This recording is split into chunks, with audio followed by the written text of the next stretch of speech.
안녕하세요. 부쿠박스입니다. 이번에 읽어드릴 책은 글배우 작가님의 타인의 시선을 의식해 힘든 나에게입니다. 좋은 시간 되시길 바랍니다. 타인을 많이 의식하고 배려를 많이 하는 사람은 어릴 때 내가 필요했고 받고 싶었던 배려와 도움을 많이 받지 못한 사람일 수 있습니다. 계속 스스로 해냈어야 하거나 그래서 이런 경우는 커서도 타인의 도움을 잘 받지 못하고 힘든 걸 잘 말하지 못하고 외로워지기도 합니다. 그래서 배려가 없으면 얼마나 힘든지 잘 알기에 다른 사람을 많이 신경 쓰고 배려합니다. 이런 스스로의 모습에 지치기도 하고 이런 사람의 경우는 주변 사람들에게서 서운함을 자주 느끼게 됩니다. 왜냐하면 내가 예민하게 배려하는 만큼 상대는 크게 신경 쓰지 않고 모를 수도 있기 때문에 요즘 주위 사람들에게 서운한 게 많다면 내가 지쳐서일 수 있습니다. 이제는 내가 타인만을 향한 배려에서 잠시 멈춰 지친 내 마음을 배려할 때입니다.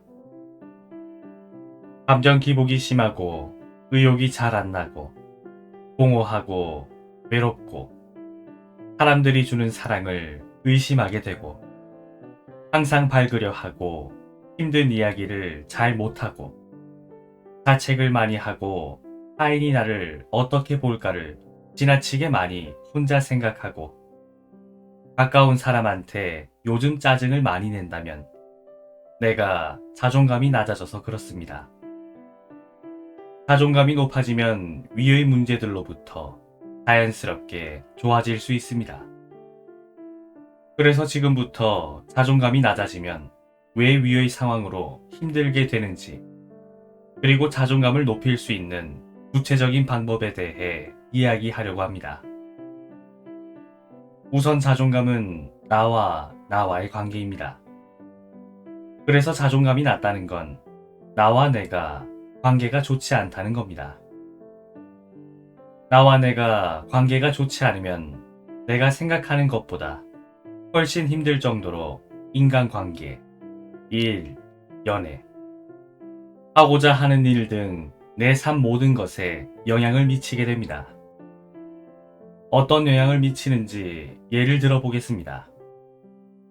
예를 들어 내가 좋아하는 신발이 있습니다. 정말 좋아하는 신발이에요.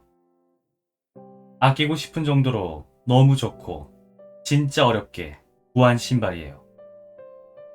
자, 그럼 여기서 질문을 드리면 누군가 내 신발에 대해 안 좋게 얘기하면 나는 어떻게 반응할까요?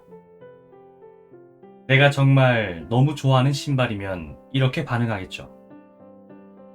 뭐야, 알지도 못하면서 말해. 이 신발이 얼마나 내가 어렵게 구한 거고 좋은 건데.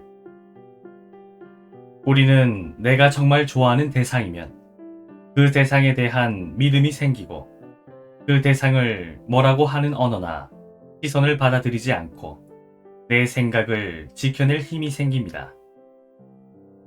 누가 안 좋게 얘기하면 튕겨내야지 하고 튕겨내는 게 아니라 내가 대상을 좋아하면 자연스럽게 생기는 현상입니다. 이제는 말하지 않아도 누가 내 마음을 알아줬으면 좋겠다는 생각이 듭니다. 그 대상은 말하지 않아도 자연스럽게 내 마음을 알아줄 가까운 사람들이에요. 부모님이나 가족, 혹은 연인, 정말 친한 친구나 제일 편한 사람. 하지만 말하지 않는데 어떻게 알겠어요? 결국은 알아주지 못하는 것 같으면 그동안 타인으로 인해 쌓인 화가 가까운 사람들에게 나가게 됩니다. 하지만 내 마음은 사실 그들이 많이 미운 게 아니라 내가 힘들어서 그런 거잖아요.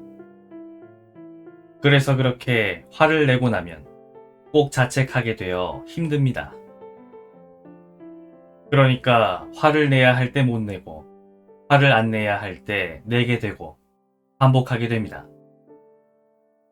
내가 나를 보기에 내 모습이 싫으니 마음에 들지 않으니 그래서 나는 타인이 나를 안 좋게 보는 시선과 언어가 크게 받아들여지고 핑겨낼 힘이 없어 작은 말에도 크게 상처받고 그게 너무 힘드니까 내가 나의 진짜 마음을 감추고 타인에게 좋은 모습만 보이기 위해 맞춰주게 되는 것입니다. 그리고 내가 내 모습이 싫어서 항상 괜찮은 척하고 밝게 지냅니다. 마음이 부정적이어도 마음이 힘들어도 내 이야기를 잘 감춘 채 웃으면서 늘 타인의 마음만 배려하면서 공허하고 외롭고 작은 말에도 크게 상처받고 타인의 시선을 의식해 힘든 건 자존감이 낮아서이고 자존감은 나와의 관계입니다. 나와 내가 관계가 좋지 않아서입니다.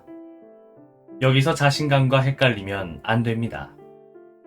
자신감은 내가 마음만 먹으면 해낼 수 있다는 생각입니다.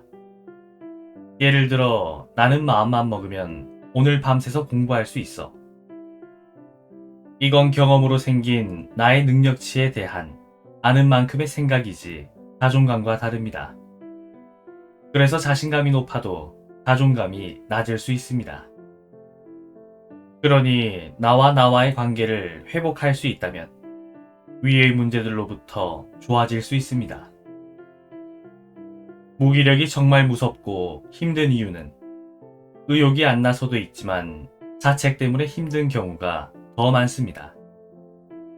지금 당장 원하는 만큼 의욕이 안 난다고 너무 괴로워하지 마세요. 내가 좋아하는 것들을 만나다 보면 다시 의욕이 생기고 어느새 좋아질 테니까요. 감정 기복이 심한 이유는 첫째, 나의 감정이 타인의 언어와 행동에 따라 결정되기 때문입니다. 그러니 감정 기복이 심하다면 나는 심하게 타인의 언어와 행동을 의식해서이고 둘째, 자신을 성과로 판단하기 때문입니다. 열심히 하고 있지만 그것이 안정되지 않고 잘 안 돼서 그렇습니다. 그래서 그게 잘 되는 것 같으면 기분이 좋고 조금 안 되면 금세 우울해집니다. 당신이 항상 밝은 사람이 되는 것보다 당신이 당신의 밝지 않은 모습도 사랑할 수 있는가가 중요합니다. 당신이 큰 꿈을 가지고 있는 것보다 당신의 오늘의 작은 만족이 무엇인지 아는 것이 더 중요합니다. 당신이 많은 곳을 여행하며 좋은 장소를 찾으려 애쓰는 것보다 지금 있는 장소와 지금 곁에 있는 사람들의 좋은 점을 기억하는 것이 더 중요합니다. 당신이 생각이 많아 많은 문제를 예방하려는 것보다 당신이 지금의 좋은 것을 더 오래 바라볼 수 있는가가 중요합니다. 당신에게 많은 사람이 연락하는 것보다 당신이 주체 없이 마음 편히 연락할 수 있는 사람이 있는가가 중요합니다. 당신이 연인이 있는가 보다 당신이 기댈 사람이 있는가 보다 당신이 기대지 않고도 혼자 자신의 만족이 무엇인지 알고 채워나갈 수 있는 사람인가가 중요합니다. 당신이 어떤 일을 하는지는 중요하지 않습니다. 당신이 지금 오랫동안 하고 싶은 일을 찾고 있는가와 찾기 위해 실질적인 노력을 하고 있느냐가 중요합니다. 당신에게 중요한 건 당신이 지금 걱정해도 달라질 게 없는 일이 아니라 당신이 지금 집중해서 한다면 변하고 달라질 수 있는 일들입니다. 당신이 지금 보내는 이 시간이 당신의 미래의 모습으로 다가올 것입니다. 그래서 지금보다 중요한 건 없습니다. 그래서 당신은 정말 중요한 생각들을 놓치면 안 됩니다. 당신이 어떤 어려움이 있었는가 보다 당신이 한 번쯤 당신의 삶을 바꾸기 위해 모든 걸 걸고 정말 최선을 다해 보았는가가 중요합니다. 당신은 젊기에 가난한 사람이 아니며 당신은 젊기에 불쌍한 사람이 아닙니다. 당신이 지금 어떤 모습이어도 당신은 시간을 통해 변할 수 있는 시간을 가진 사람입니다. 고민했던 일이 깊게 고민하지 않아도 될 일이었다는 것과 사랑의 이별이 괴로운 건 얼굴을 못 보게 되는 것보다 잘해주지 못한 후회의 아픔이 훨씬 나를 힘들게 한다는 것과 내가 나를 믿지 못해 아무것도 안 하는 것보다 내가 나를 믿고 실천하면서 실수와 실패를 통해 얻는 것이 훨씬 많았다는 사실.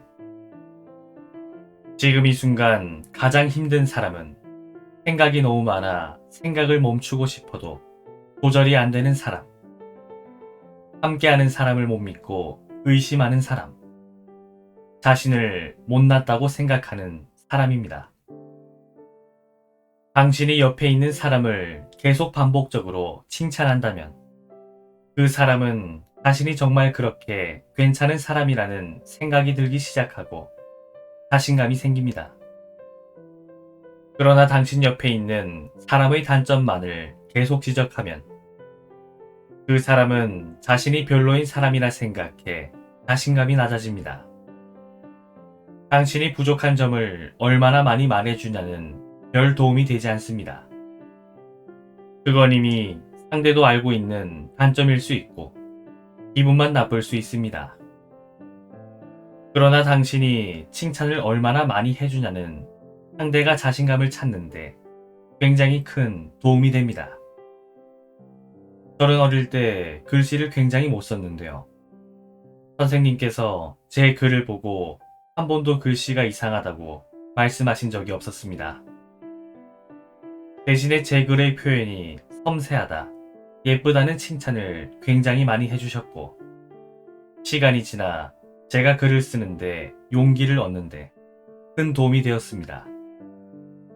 작은 것을 칭찬하는 건 그 사람이 나중에 큰 어려움도 이겨낼 큰 용기를 주는 것과 같습니다.